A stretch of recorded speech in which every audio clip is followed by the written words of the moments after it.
In the name of Allah, the most compassionate, the most merciful, and may the peace and blessings of Allah be upon His last and beloved Messenger Muhammad, and may the peace and blessings of Allah be upon you all. This is the fifth part of the series entitled Discoveries from the Quran. And in this series I show the superiority of the knowledge of Allah, God Almighty, in the last revelation to people of the Quran, and how the Quran is far superior to the knowledge of people in this day and age. And also how by pondering upon the verses of this book, the believer would be the teacher of others and not the one on the receiving end. And the topic in this presentation is the future of speed limitations of aircrafts. Now, what do I mean by this? Is that in this day and age there is a huge effort to increase the speed of aircrafts. And the applications for this are apparent. For example, in delivering and transporting goods in a shorter period of time, in transporting passengers. For example, instead of sitting in a plane for 10 hours, you sit, for example, 1 hour, half an hour. That would be excellent. Also, in military applications, of course, the speed of an aircraft is a main kind of strategic advantage.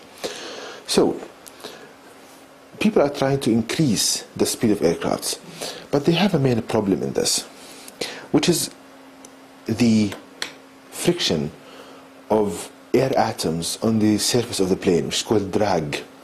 And what I mean by this is that when the plane tries to go forward, the air atoms, they kind of have a kind of, let's say, stick to the surface of the plane, so they are dragging it backward. So the airplane is trying to go forward, the drag of the air is trying to pull it backwards. So that limits the speed of the aircraft so much. And people are trying to solve this by having stronger engines for the aircraft. But there's a problem in this. Even if you have a stronger engines, the friction or the drag of the air atoms on the surface of the plane can cause high stresses, fracturing of the body of the airplane, instability in flying, and so forth. So what people are trying to achieve is to lower the drag or the friction of air atoms to the body of the plane. Because if you have a very, very low drag or a very kind of low friction, then you can increase the speed of the aircraft without worrying about high stresses, fracturing the hull of the airplane or the surface of the airplane, and instabilities in flight. Now, people trying to achieve this by, let's say, conventional methods, by having a smooth surface, by putting turbulence risers on the surface. These are all conventional or, let's say, old techniques.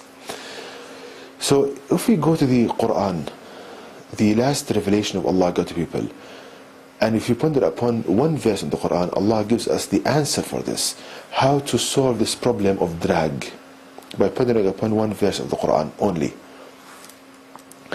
And that verse is verse number 21 of chapter 51 of the Quran, which reads, "And in your own selves will you not then see?" This is the translation of the Quranic verse. "And in your own selves will you not then see?" So here Allah God Almighty is urging us to ponder upon how He created our body. Why? Because if you think about this from an engineering point of view, your body has many engineering systems that are working on a 100% efficiency. Because another verse of the Quran, Allah tells us that He created us in optimal form. We are optimized. So we are working on a 100% efficiency. So if you want to learn any engineering solutions or engineering technologies, you just need to ponder upon how Allah created your body. So now, in this kind of presentation, we have the problem of drag, of friction of air atoms on the surface. How, by pondering upon the human body and the Quran, Allah teaches us how to solve this problem. And if you think about blood vessels, the solution comes by pondering upon blood vessels.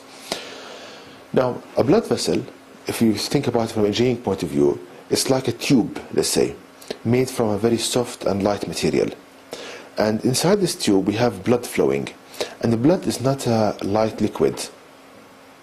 It has red blood cells, white blood cells, it has minerals, salts. It's not a light fluid. And we see that your blood vessels, they stay with you until you die.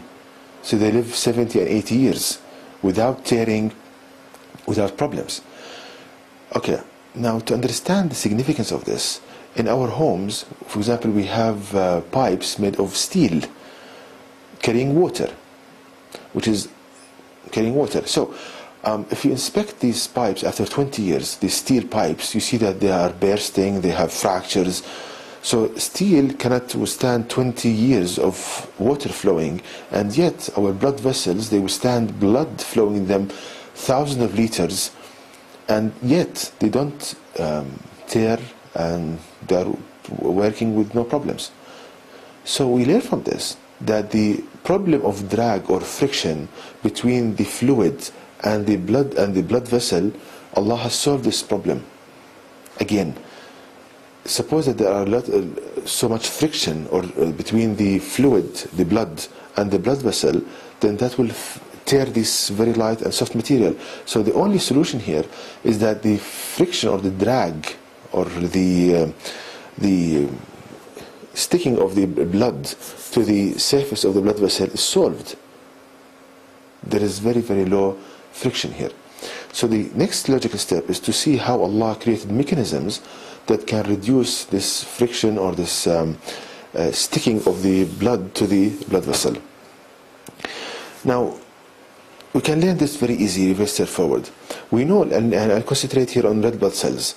We know that red blood cells, they contain iron.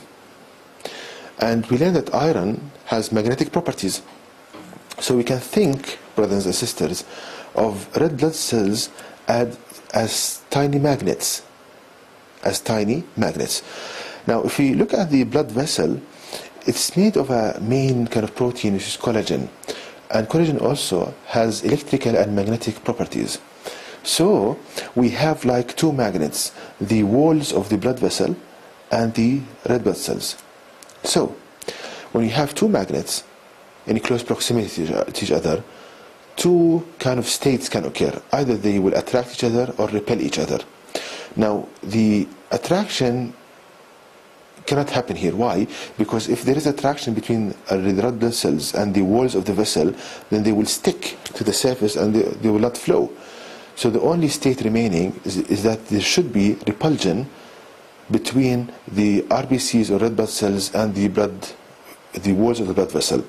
So we learn from this that there's always magnetic repulsion between the red blood cells and the walls of the blood vessel, meaning that the red blood cells, they are not allowed to touch the surface of the blood vessel. So meaning again that the RBCs, the red blood cells, they are flowing, there is always kind of magnetic repulsion. They cannot touch the surface of the blood vessel, and thus drag or friction of the fluid is reduced so much due to this magnetic repulsion. I hope it's clear now. And that explains partly how your blood vessels can stay with you 70 and 80 years without tearing. So this concept of having a magnetized surface to repel atoms for touching the surface, let's see how we can apply it in engineering applications. So if you go back to the surface of the aircraft, we can do the following. If we magnetize the surface of the airplane using the appropriate frequency and amplitude, then it can repel air atoms and not allowing them to directly touch the surface of the aircraft, and that would reduce drag so much. So we learn from the creation of Allah God Almighty in the human body that Allah installed mechanisms to reduce drag, and among these mechanisms is the magnetic repulsion, not allowing the red blood cells to touch the surface of the blood vessel. So we can magnetize the surface, any surface we want to reduce drag on that surface using the appropriate frequency and amplitude to repel the atoms of touching the surface. Now, there is a study, a very recent study, the one you see here, in 2005, the study, and people started investigating using magnetic repulsion to reduce drag, and this is a very kind of straightforward study. They used a spherical surface, and they used magnetic repulsion to reduce the drag, and they witnessed a huge reduction in drag coefficient and drag values when they use this technique. Okay, and you see how Allah Almighty teaches us everything from the Quran by pondering upon it. And to know more details about this topic, please visit my website at www.quran-miracle.com. This is the website, and you can email me at zaidquran@yahoo.com. And may the peace and blessings of Allah be upon you all.